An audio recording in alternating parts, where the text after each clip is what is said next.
जो भी quantity vector होगा उनके पास एक स्पेसिफाइड डायरेक्शन होना चाहिए। ठीक है, स्पेसिफाइड डायरेक्शन मस्ट है। अब यहाँ पे दो बात होती है कि क्या, देखिए मैंने कहा कि जितने भी वेक्टर क्वांटिटी हैं उनके पास स्पेसिफाइड डायरेक्शन होना चाहिए, राइट, स्पेसिफाइड डायरेक्शन होना चाहिए। बट क्या इसका कन्वर्स ट्रू है? क्या ऐसी क्वांटिटी जिनके पास भी स्पेसिफाइड डायरेक्शन है, क्या उन क्वांटिटी को हम वेक्टर्स कहेंगे? आप क्वेश्चन समझ पा रहे हैं? तो इसका आंसर होगा नहीं, ऐसा कोई जरूरी नहीं है। देखिए वेक्टर्स के पास स्पेसिफाइड डायरेक्शन होता है, सही बात है, बट जिसके पास भी डायरेक्शन हो क्या वो वेक्टर हो जाएगा? नहीं। तो क्या क्या कंडीशंस हैं समझते हैं। तो सबसे पहले स्पेसिफाइड डायरेक्शन होना चाहिए। दूसरा इंपॉर्टेंट कंडीशन है obey parallelogram law of addition. तो vectors parallelogram law of addition को फॉलो करता है, करना चाहिए। And the third important is addition must be commutative. Generally addition commutative होता ही है, आप सिंपल भी देखेंगे, सिंपल अलजेब्रा में भी, मैथमेटिकल अलजेब्रा में तो एडिशन कॉम्यूटेटिव ही होता है, वेक्टर्स में भी कॉम्यूटेटिव होना चाहिए। अगर इन तीनों में से कोई भी एक कंडीशन अगर फेल हो गया तो वो वेक्टर नहीं होगा। चलिए इसके कुछ केसेस देख लेते हैं। फॉर एग्जाम्पल हम बात कर सकते हैं इलेक्ट्रिक करंट की। देखिए करंट के पास अपना डायरेक्शन होता है, राइट, क्या डायरेक्शन होता है? तो ये पॉजिटिव टर्मिनल से नेगेटिव टर्मिनल की तरफ फ्लो करता है। तो क्या ये वेक्टर हो गया? नहीं, ये वेक्टर नहीं होगा। क्यों नहीं होगा? क्योंकि ये parallelogram law of vector addition को फॉलो नहीं करता है। फॉर एग्जांपल ये किस लॉ को फॉलो करता है? ये सिंपल अलजेब्रिक लॉ को फॉलो करता है। ये किसको फॉलो करता है? सिंपल अलजेब्रिक लॉ को फॉलो करता है, जिसको हम लोग KCL भी कहते हैं, किरचॉफ्स करंट लॉ। कहने का मतलब कि अगर किसी नोड पे अगर दो करंट आ रहे हैं, मान लीजिए एक 10 एम्पियर का आ रहा है और एक मान लीजिए 3 एम्पियर का आ रहा है, तो इससे जो आउटगोइंग करंट होगा वो मस्ट है कि 13 एम्पियर का ही होगा। ये एंगल पे डिपेंड नहीं करता है कि ये किस एंगल से आ रहा है, राइट। तो due to this reason electric current is not a vector quantity, ये वेक्टर क्वांटिटी नहीं है। ठीक है, इससे एक और एक्सप्लेनेशन हम दे सकते हैं, अगर आप, हालांकि आगे भी आएगा वीडियो में, बट यहीं पे हम लिंक कर लेते हैं। देखिए आपने पढ़ा होगा कि आई को आप डिफाइन कर सकते हैं J dot D S, that is the current density into small area, ये हो जाता है डी आई। इसी को अगर आप पूरा करंट निकालना चाहते हैं, so I will be equals to integration of J dot D S. J क्या है हमारा? करंट डेंसिटी, और डी एस क्या है? Small area. और ये किस तरह से डिफाइन किया गया? देखिए यहाँ पे डॉट प्रोडक्ट से डिफाइन किया गया, और आपको पता है डॉट प्रोडक्ट को ही स्केलर प्रोडक्ट कहते हैं। इसका मतलब करंट जो है वो एक स्केलर क्वांटिटी होती है। ठीक है, चलिए अब देखते हैं कि अगर एडिशन कॉम्यूटेटिव नहीं हुआ तो क्या उसको वेक्टर कहेंगे? क्या ऐसी क्वांटिटी है हमारे पास जिसके पास स्पेसिफाइड डायरेक्शन भी है, पैरेललोग्राम लॉ ऑफ एडिशन को ही फॉलो करता है, बट एडिशन कॉम्यूटेटिव नहीं है? तो यस, हमारे पास ऐसी क्वांटिटीज हैं जो कि आपको आगे आने वाले एक्सप्लेनेशन में मिलेगा। या चलिए बता ही देता हूँ, यहाँ पे आप ले सकते हैं एंगुलर डिस्प्लेसमेंट। अगर आप एंगुलर डिस्प्लेसमेंट को देखेंगे, एंगुलर डिस्प्लेसमेंट को अगर आप देखेंगे तो फॉर लार्जर वैल्यूज क्या होता है यहाँ पे? θ1 प्लस θ2, अगर आपने θ1 प्लस θ2 कर देंगे, that will be not equals to θ2 plus θ1। ठीक है, तो अगर ऐसा केस होता है तो इस कारण से भी यहाँ पे ये वेक्टर की कंडीशन को वायलेट करता है। तो अब कोई अगर आपसे कहता है कि वेक्टर्स क्या होते हैं, तो आप उनको तीनों कंडीशन बताइए कि इनके पास स्पेसिफाइड डायरेक्शन होना चाहिए, पैरेललोग्राम लॉ ऑफ एडिशन को फॉलो करना चाहिए, और addition must be commutative. Commutative का मतलब पता है, a plus B should be equals to b plus A. चलिए, तो यहाँ तक आपने यहाँ पे वेक्टर के डेफिनेशन को समझ लिया है। यही सारी बातें देखिए मैंने शॉर्ट नोट्स में भी लिखा है। ये पीडीएफ अगर आपको चाहिए तो आप कमेंट सेक्शन में बताइए, पीडीएफ भी मिल जाएगा। क्योंकि मैंने शॉर्ट नोट्स बनाया है, इसलिए भी आप भी इस तरह से अपना शॉर्ट नोट्स खुद बनाएं, सारे मेन कीवर्ड्स लिखें जिसको आप एक्सप्लेन कर सके। If vectors then have direction but not vice versa. देखिए आपके लिए पहले ही बता चुका हूँ, लिख भी दिया है कि वेक्टर है, अगर कोई क्वांटिटी वेक्टर है तो उसके पास डायरेक्शन है, बट इसका कन्वर्स ट्रू नहीं है। यहाँ पे ये भी अपने आप में एक असर्शन रीजन का क्वेश्चन हो सकता है ना। असर्शन बोल देगा इफ क्वांटिटी है is a vector it has a direction, reason, या स्टेटमेंट 2 दे देगा every quantity which has a direction is a vector. तो आप यहाँ पे एक क्वेश्चन अपना फ्रेम कर सकते हैं। फॉर एग्जांपल देखिए time, pressure, surface tension and current have direction, इन सब के पास एक डायरेक्शन है but they are not vectors, right. Reason आपको दे दिया, करंट का दे दिया, टाइम का भी देखिए, टाइम का भी डायरेक्शन है, बट अगेन आप उसको कह सकते हैं पैरेललोग्राम लॉ ऑफ एडिशन को फॉलो नहीं करता है, कॉम्यूटेटिव की बात नहीं है। ठीक है, नेक्स्ट है velocity, force, weight, momentum, impulse, torque, ये सारे किसके एग्जांपल है? ये सारे आपके वेक्टर्स के एग्जांपल है। तो आई थिंक अब तक आप वेक्टर्स के डिफिनेशन को समझ गए होंगे, चीज क्या है। नेक्स्ट, कुछ क्वांटिटीज ऐसे होते हैं, for example area, dipole moment and current density, ये सारे ऐसे फिजिकल क्वांटिटीज हैं जिनका डायरेक्शन एक स्पेसिफिक डायरेक्शन में मतलब डिफाइन किया गया है, और इनको आप ऐसे कर सकते हैं defined as vector with specific direction, हमने उनका डायरेक्शन बता रखा है। अब यहाँ पे देखिए क्वेश्चन आपसे एक लॉजिकल पूछा जा सकता है कि आपको मैंने बताया कि करंट क्या है? एक स्केलर क्वांटिटी है, राइट। और आपको ये भी बताया कि करंट डेंसिटी J एक वेक्टर क्वांटिटी है। करंट डेंसिटी होता क्या है? तो करंट डेंसिटी होता है current upon area, current per unit area. अब आप अगर सोचें कि ये तो स्केलर है, एरिया भी क्या है? स्केलर अगर आप मानते हैं, तो दो स्केलर क्वांटिटीज का डिवीजन वेक्टर कैसे बन सकता है? आपको यहाँ पे सोचना पड़ेगा। तो इसका एक्सप्लेनेशन यही है कि देखिए कुछ क्वांटिटीज ऐसे होती हैं जैसे area, dipole moment and current density as well, defined as vector with specific direction. अब यहाँ पे देखिए एरिया के रिलेटेड कंसेप्ट है। स्मॉल एरिया जो होता है, स्मॉल एरिया को हम लोग वेक्टर मानते हैं। Small area is a vector quantity, और इसका जो डायरेक्शन होता है एरिया के परपेंडिकुलरली अपवर्ड या परपेंडिकुलरली डाउनवर्ड। तो अगर ये वेक्टर है तो स्केलर अपॉन वेक्टर एक वेक्टर हो सकता है, और इसका भी डायरेक्शन कैसे हो जाएगा? एरिया के अलोंग ही हो जाएगा। ठीक है। सो एरिया का डायरेक्शन देखिए हमें लिखा हुआ है आउटवर्ड नॉर्मल। डाइपोल मोमेंट भी उसी तरह की क्वांटिटी होती है, अगर आपने पढ़ा होगा तो आपको पता होगा। इसमें हम जो डायरेक्शन होता है एज्यूम कर लेते हैं कि नेगेटिव से पॉजिटिव की तरफ होता है, एक स्पेसिफिक डायरेक्शन है।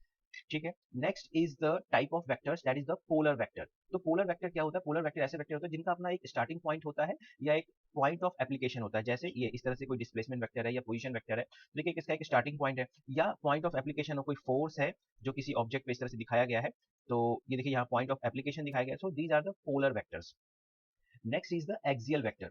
एक्सियल वेक्टर क्या होता है? ये रिप्रेजेंट करता है रोटेशनल इफेक्ट्स को। ठीक है। और ये कैसे होता है? Always along the axis of rotation in accordance with right hand screw rule. तो राइट हैंड स्क्रू जैसे कि आपने देखा होगा, अगर आपने मैथमेटिक्स में पढ़ा होगा, क्रॉस प्रोडक्ट, राइट, ए क्रॉस बी, यहाँ भी राइट हैंड रूल लगता है। तो ये उस तरह से निकलता है। For example angular velocity, torque and angular momentum. ये आगे भी हम लोग देखेंगे एक्सियल वेक्टर के बारे में, बट अभी आप इतना ही समझिए कि रोटेशनल इफेक्ट को रिप्रेजेंट करता है राइट हैंड स्क्रू रूल की तरफ से। एक्सिस ऑफ रोटेशन दिखाता है कि एक्सिस ऑफ रोटेशन क्या होगा। Next is the vector algebra. ठीक है। इसका जो अलजेब्रा है वो सिंपल मैथमेटिकल अलजेब्रा से थोड़ा डिफरेंट होता है वेक्टर अलजेब्रा। तो देखते हैं क्या क्या डिफरेंस है, क्या क्या इसके पॉइंट्स है। तो अगर आप किसी वेक्टर को पैरेलली शिफ्ट कर देते हैं, देखिए अगर ये एक वेक्टर है मान लीजिए ए, अगर आपने इसको पैरेलली शिफ्ट कर दिया ऐसे, तो क्या ये वेक्टर बदल जाएगा? नहीं। आप इसको सोच सकते हैं, क्या इस वेक्टर का लेंथ बदल गया? नहीं। क्या इस वेक्टर का डायरेक्शन बदल गया? नहीं। अभी भी देखिए उसके पैरेलली, तो ना तो लेंथ बदला ना डायरेक्शन बदला, तो इसको हम क्या कहेंगे? वेक्टर में कोई चेंज नहीं हुआ है। तो ये हो गया पैरेलल शिफ्टिंग। अगर आप इसको ट्रांसलेशन कर देते हैं, तो इसको इसी तरह से आप आगे शिफ्ट कर देते हैं, तो क्या ये वेक्टर बदल गया? नहीं। अभी भी देखिए लेंथ वही है, डायरेक्शन वही है, तो अभी भी वेक्टर ए ही कहलाएगा। So parallel displacement, translation, vector में कोई चेंज नहीं होता है। If a force of, if a frame of reference is translated, अगर हम फ्रेम ऑफ रेफरेंस को ट्रांसलेट कर दें, ठीक है, अब हम वेक्टर को नहीं, फ्रेम ऑफ रेफरेंस को ही अगर हम ट्रांसलेट कर दें, तो क्या वेक्टर में चेंज होगा? तो वेक्टर में चेंज नहीं होगा, लेकिन उसके कंपोनेंट चेंज हो सकते हैं। राइट। फॉर एग्जाम्पल, अगर हमारा पहले फ्रेम ऑफ रेफरेंस ऐसा था और ये हमारा कोई वेक्टर है, ठीक है, ये हमारा कोई वेक्टर बी है। अब मैं अपना फ्रेम ऑफ रेफरेंस को ही चेंज कर देता हूँ। अब मैं अगर अपना फ्रेम ऑफ रेफरेंस कुछ ऐसा ले लेता हूँ, तो देखिए वेक्टर तो वही रहेगा, लेकिन क्या चेंज होगा? इसके कंपोनेंट्स। कैसे? अगर आप इसको समझना चाहते हैं, देखिए इस वेक्टर का अगर मैं एंगल निकालूं, सपोज कीजिए कुछ एंगल हो रहा है, तो इसके कंपोनेंट एक्स के अलोंग सपोज करिए थीटा 1 है, तो यहाँ पे कुछ कंपोनेंट टूटेगा, इसके अलोंग कुछ कंपोनेंट टूटेगा। लेकिन अगर आप इसके साथ एंगल देखेंगे, ये न्यू कोऑर्डिनेट सिस्टम के साथ, तो यहाँ पे एंगल कुछ ये बन जाएगा थीटा 2, तो कॉस का कंपोनेंट इधर हो जाएगा इस वाले एक्सिस पे, राइट, और साइन का कंपोनेंट इधर हो जाएगा। मतलब आप समझ पा रहे हैं कि अगर फ्रेम ऑफ रेफरेंस में आपका कंपोनेंट चेंज हो सकता है, बट ओवरऑल वेक्टर चेंज नहीं होगा। ठीक है। Next, two vectors are equal. अगर दो वेक्टर इक्वल कब होता है? जब उनके मैग्नीट्यूड और डायरेक्शन एक्जैक्टली सेम हो। और नेगेटिव ऑफ ए वेक्टर का आपको पता होगा, अगर कोई वेक्टर बी है और आपने इसको नेगेटिव ऑफ बी करना है, इसका मतलब मैग्नीट्यूड तो देखिए वही रहेगा, magnitude will remain same, but direction will gets reverse. Direction क्या हो जाएगा? रिवर्स हो जाएगा। अगर हमारा वेक्टर बी ये है, तो नेगेटिव ऑफ बी क्या हो जाएगा? ये हो जाएगा। Null vector, that is the zero vector. This zero vector होता है जिसका मैग्नीट्यूड जीरो हो, बट इसका जो डायरेक्शन होता है वो स्पेसिफिक नहीं होता है, आर्बिट्रेरी डायरेक्शन आप मान सकते हैं, लेकिन इसका अपना इंपॉर्टेंस है। क्या इंपॉर्टेंस है? अगर आप दो वेक्टर क्वांटिटी को ऐड करते हैं, मान लीजिए ए प्लस बी को ऐड करते हैं, और आपको जीरो अगर मिल रहा हो, तो आप इसको स्केलर जीरो नहीं लिख सकते हैं, आप इसको वेक्टर जीरो ही लिखेंगे। क्यों? क्योंकि दो वेक्टर का एडिशन आपको एक वेक्टर क्वांटिटी ही मिलनी चाहिए। तो नल वेक्टर का भी अपना इंपॉर्टेंस है। सो आई होप आप समझ पा रहे होंगे। वेक्टर के क्विक रिवीजन समझ लीजिए इसको। मेन मेन कंसेप्ट हम लोग डिस्कस करेंगे पहले, उसके बाद बीच में क्वेश्चंस भी लेंगे हम लोग, बट पहले concepts. Next see, next is, अगर आप किसी वेक्टर को ध्यान से देखें, ठीक है, तो मान लीजिए कोई वेक्टर ए है, तो इसको हम कैसे लिख सकते हैं? ए का मैग्नीट्यूड, राइट, और उसका unit vector along that vector. मान लीजिए ये हमारा कोई वेक्टर ए है, तो इसको हम कैसे लिखेंगे? ये कितना मैग्नीट्यूड है इसका, that is the magnitude of A, और unit vector along this vector. Unit vector किस काम आता है? यूनिट वेक्टर डायरेक्शन बताने का काम आता है, उस डायरेक्शन में जाना है। कितना जाना है? तो मैग्नीट्यूड ऑफ ए जाना है। तो this, so we can write vector a can be written as magnitude of a into n cap. यहाँ से आप n कैप या unit vector along a, this is very very important, unit vector along any vector is vector upon magnitude of that vector. इसके कारण क्या हो जाएगा, इसका जो मैग्नीट्यूड है वो 1 बन जाएगा। ठीक है, अगर दो वेक्टर के बीच में एंगल अगर आप निकालना चाहते हैं, जैसे यहाँ भी अक्सर बच्चे मिस्टेक कर सकते हैं, जैसे ये एक वेक्टर a है और ये वेक्टर b है, तो ये उनके बीच का एंगल कहलाएगा थीटा। मतलब टेल टेल कॉम्बिनेशन होना चाहिए।